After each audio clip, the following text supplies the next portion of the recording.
Hello, my name's Sue Muir. I'm a teacher of the deaf in Waltham Forest, and I'd like to welcome you to this Send Success webinar on making remote learning accessible for deaf pupils. We've recognised that for this sort of third lockdown, I think we're on now, that there's much more live learning that's taking place, whether the students are at home or actually even if they're in school, a lot of them are still accessing live lessons. And today we're just going to look at some of the issues and some of the considerations you might need to make when presenting remotely to deaf pupils. We use the term deaf really to refer to any pupil with a diagnosis of hearing impairment, be that mild, unilateral loss right through to a bilateral profound hearing loss. So making remote learning accessible, deaf children do have individual requirements and learning preferences, which you'll definitely need to consider when preparing and delivering remote and online learning. Many of our students, when in class, will rely on lip reading. They may use personal FM systems or radio aids. They'll be using word banks that are available to them in the classroom, keywords. There may be pre and post teaching, and all of those things at the moment, particularly if they're learning from home, are not going to be available to them.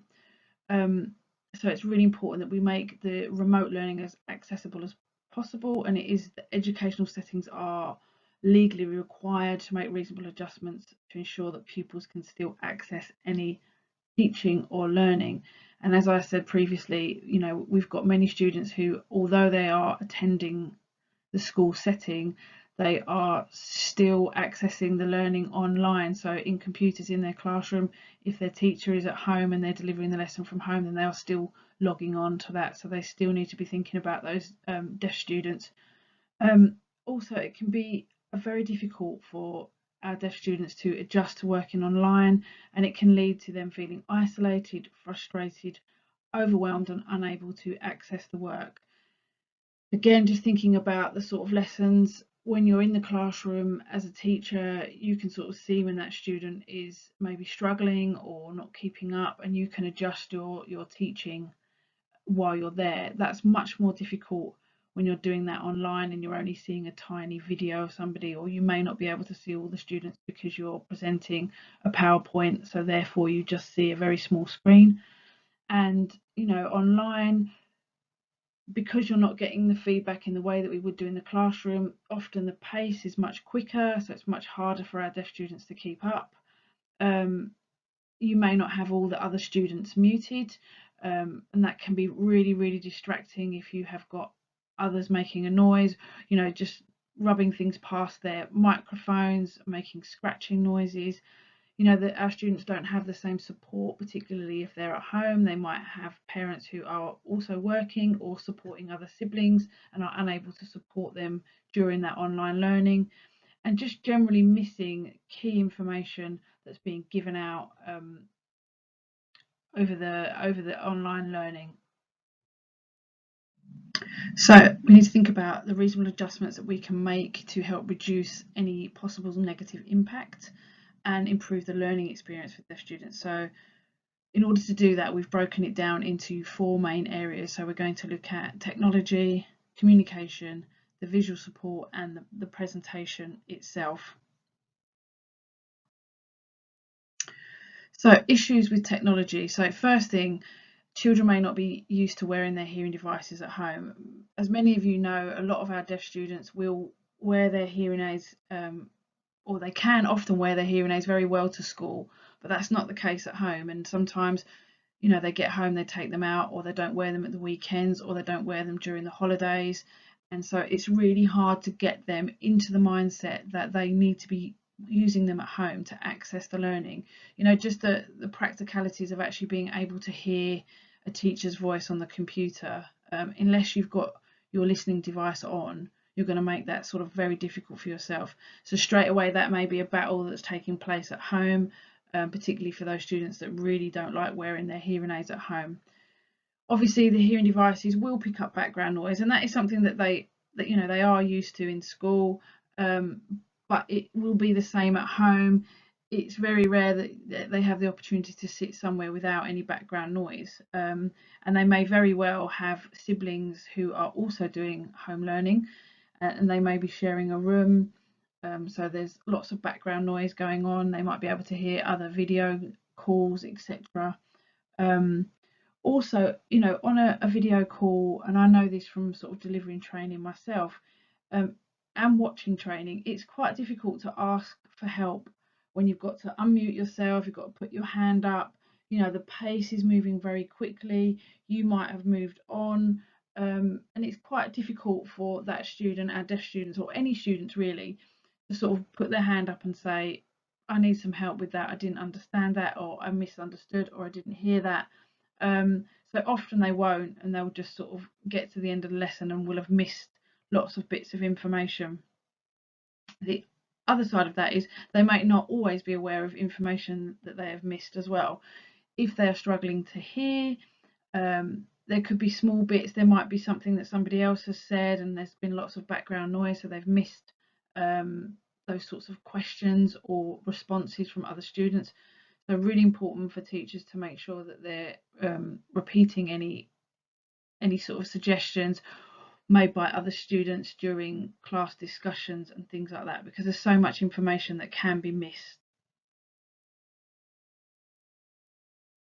So how we can help, obviously, it's to check in that they are wearing their hearing aids, and that might be something that you could do before your lesson starts. If your lesson's due to start at 12 o'clock, then maybe ask your deaf student to join you at 11:55, just to go over a few things. That gives you the opportunity to check that they've got their hearing aids in and that they're working, that they are ready to start learning, that they've got all the things that they might have been asked to bring with them. You can check to see if the learning environment is quiet and ready for them.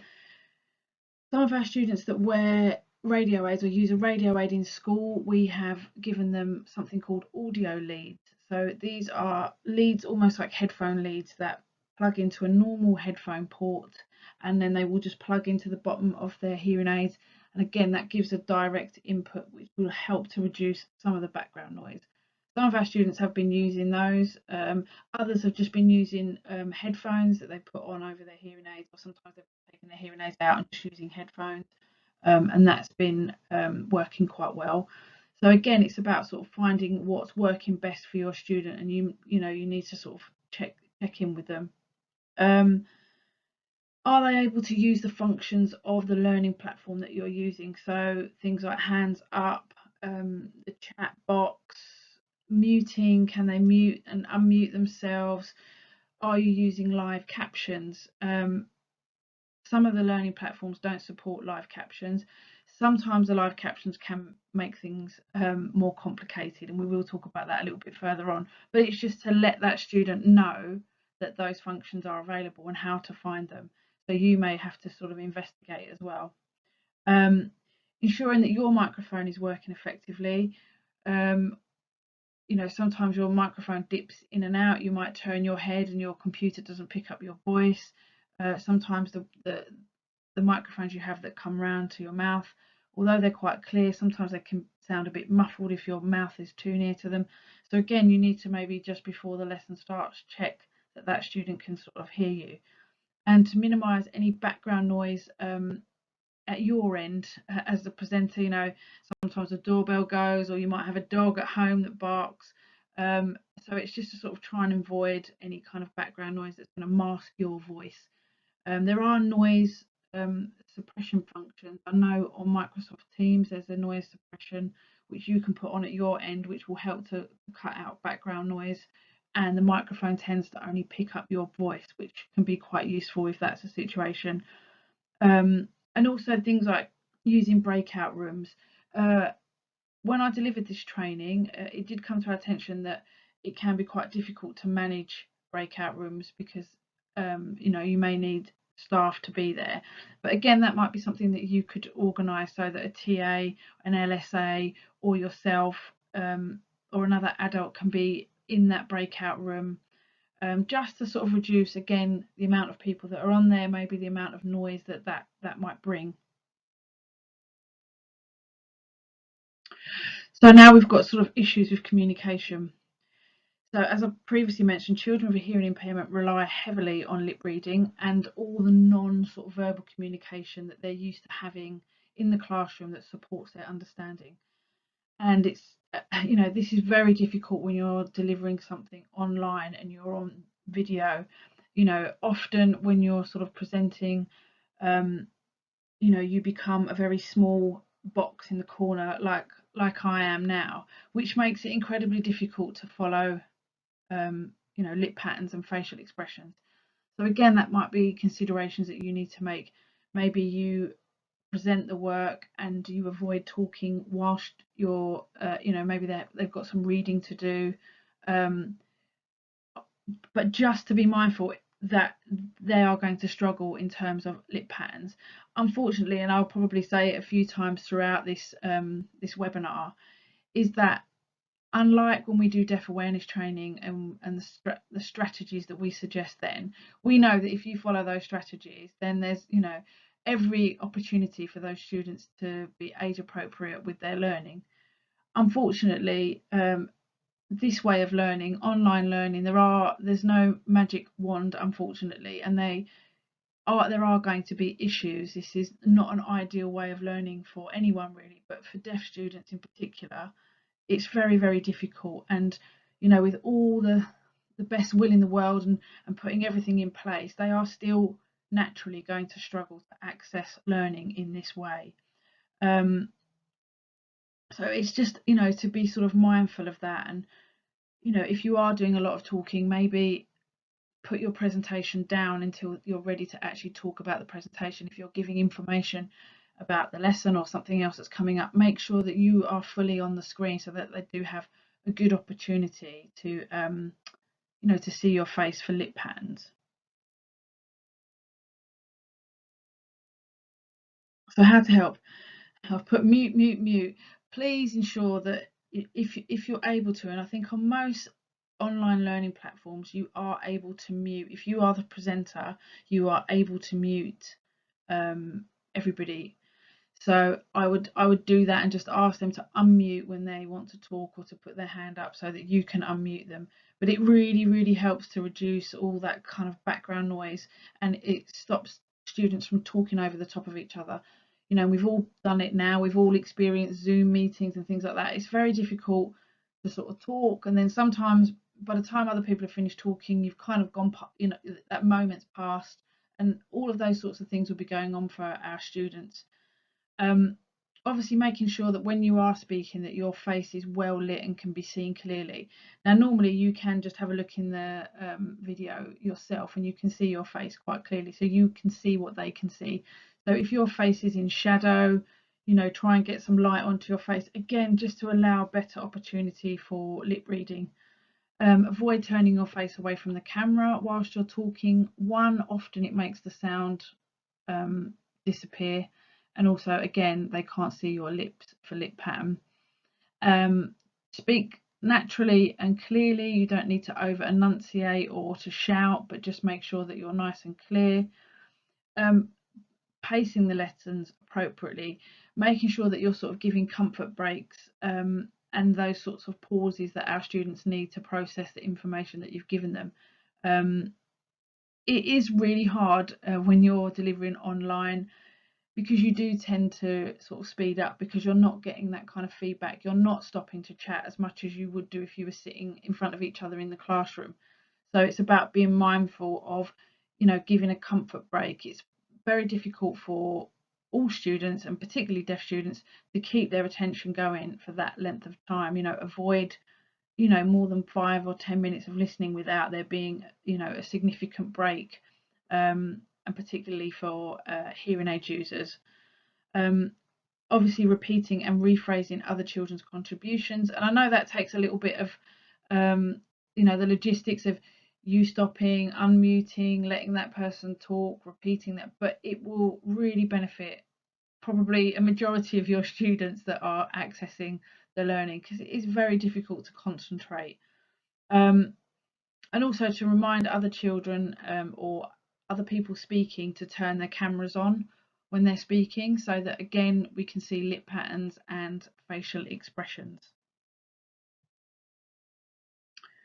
So, remote learning, we've got visual support. Obviously, from deaf awareness training that hearing impaired students benefit hugely from visual support to aid any sort of understanding. They will often mishear speech, so visual information helps them to correct this and keep on track. It also helps to avoid misunderstandings.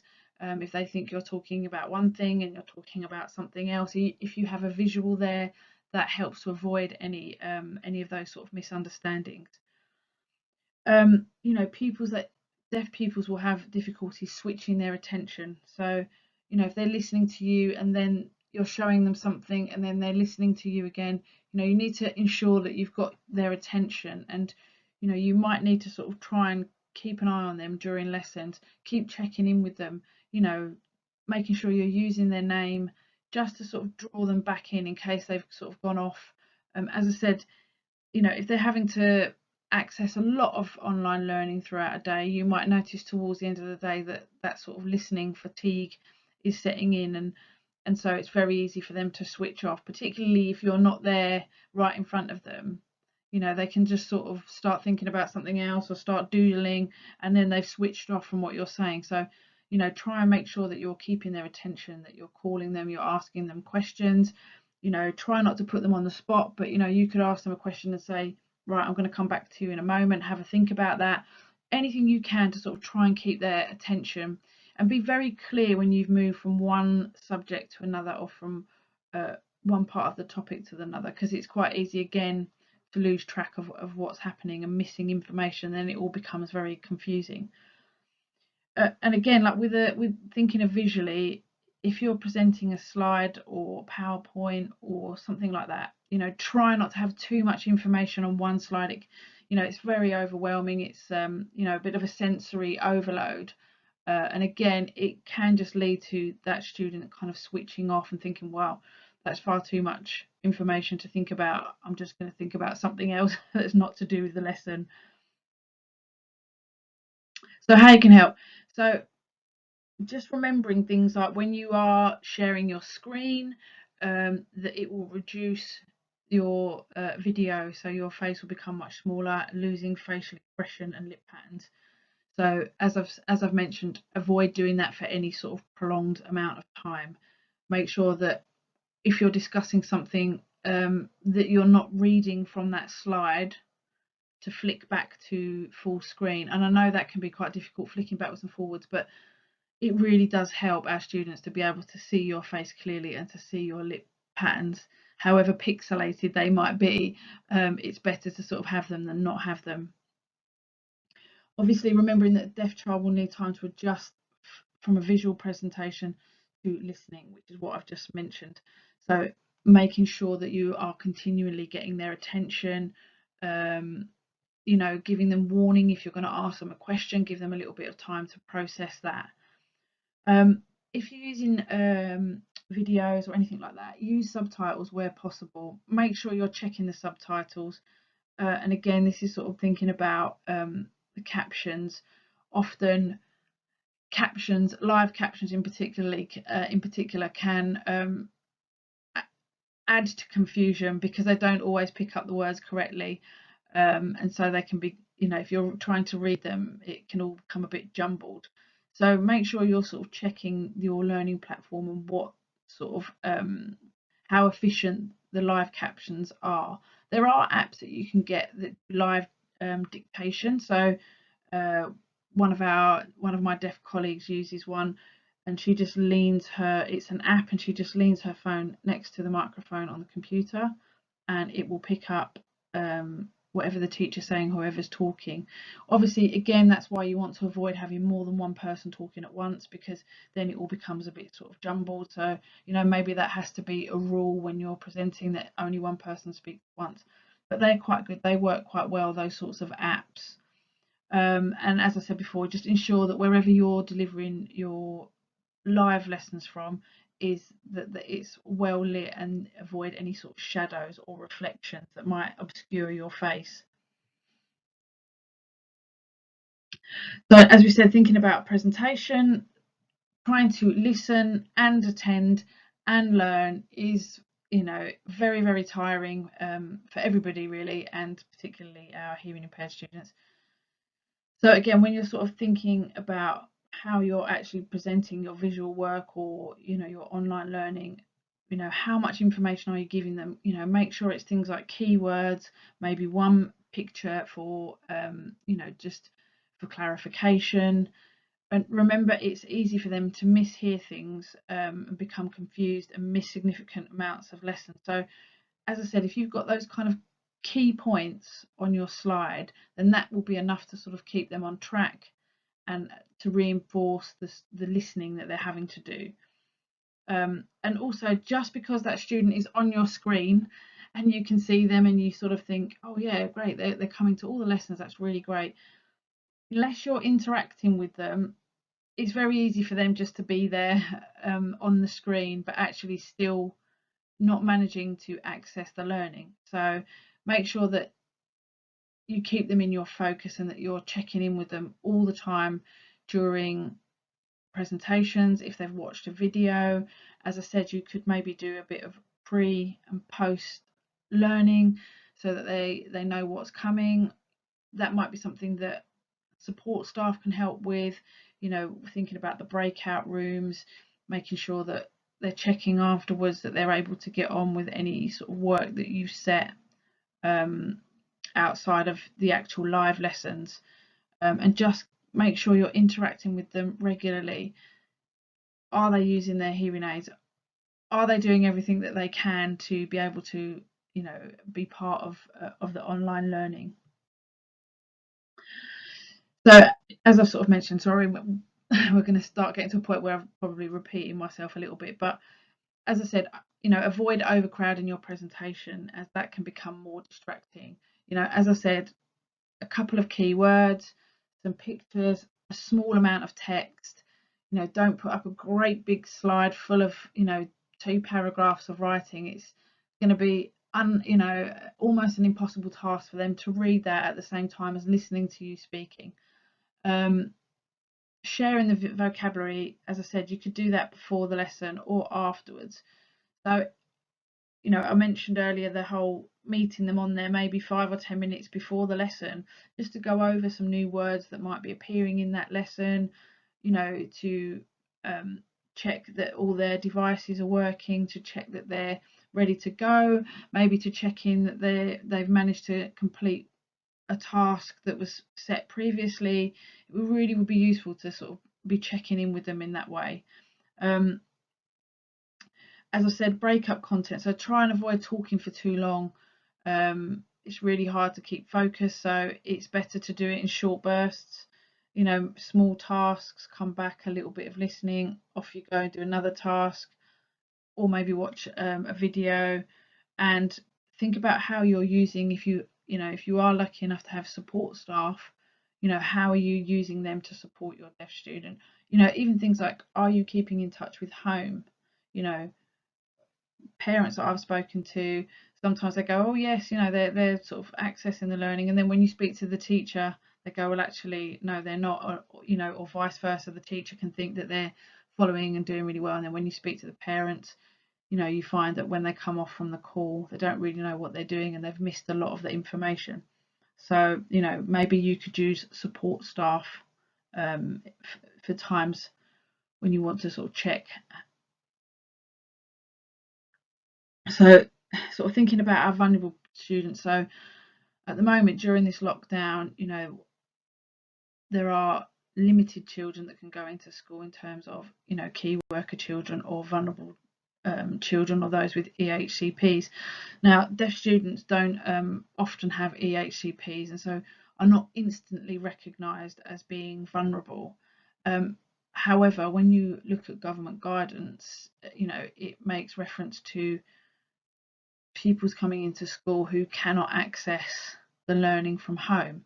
And although it makes mention of that being because they have limited access to devices such as laptops or iPads, I think as a school you may consider that not being able to access the online learning because you can't hear it, is equally the same as not being able to get on because you haven't got the devices. So therefore, they would be seen as a vulnerable student and someone who's, unable to learn at home. So as I've put here, deaf students would be classed as having a significant barrier to accessing online learning, and we are sort of finding that there are many that are starting to disengage, and when we're thinking about the bigger picture, we're looking at not just missing out on learning, but we're missing out on the socializing, and get for some of our students, they feel that they're getting further and further behind, and then we have to start thinking about mental health and well-being.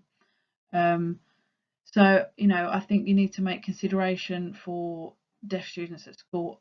Are they able to access the learning? If not, is it a discussion that you might need to have around getting those students into school so that they at least have the support from school, who are used to kind of making adjustments for their learning. Just to go back to sort of using captions, it was just to sort of say that for some students, captions are really, really helpful, but there's lots of students, they're not.